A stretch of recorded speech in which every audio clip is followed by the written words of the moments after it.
Let's go straight to elections analyst Wayne Sussman. Wayne, good evening to you. Have we moved since the week and a half ago when results were declared when it comes to these coalitions? We've seen precious few coalitions formed across the country. These have primarily been in the Western Cape, in more rural areas. And what you've seen is, in a way, somewhat to be expected.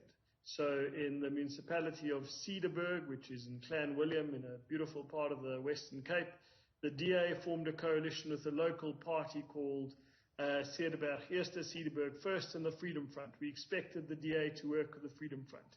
Then in another part of the Western Cape, in the Central Karoo part in Laingsburg, you saw the ANC do a deal with the Patriotic Alliance and some local parties.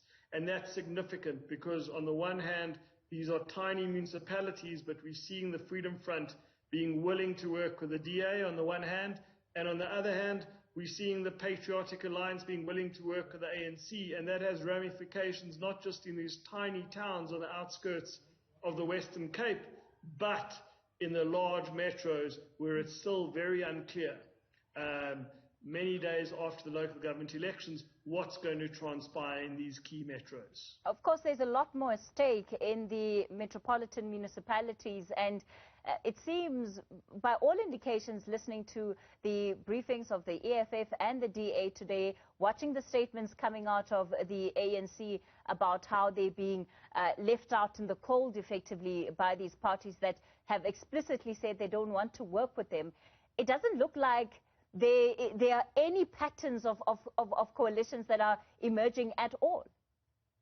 Yeah, Tshwane still has a realistic pattern or path, let's say, because even though the DA lost a lot of ground, ironically, they find themselves in a stronger position to form a stable coalition with parties like Action SA, the Freedom Front, and COPE and the ACDP. So that, I still think, will come into play.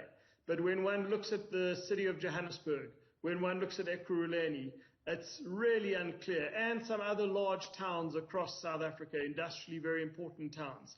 It's very unclear what's going to happen. And we're approaching that big day of 14 days after the results were declared. So we're expecting by the end of this week, in theory, all the councils should be meeting, but you're already seeing some where there was a total deadlock in places like Knysna and they had to adjourn. I understand in Graafrenet, Dr. Beyers Naudé also, they had to adjourn because there was a total deadlock because the EFF wasn't, it's like kind of like Survivor, they weren't willing to give the casting vote. So there's a lot of uncertainty, and Friday is almost around the corner now. So are we going to see the metros come together and elect a speaker and a mayor and get down to what voters actually went to the polls to, and that is to ask councillors and parties to get onto the business of local government and providing services to the residents of these cities and towns. It looks like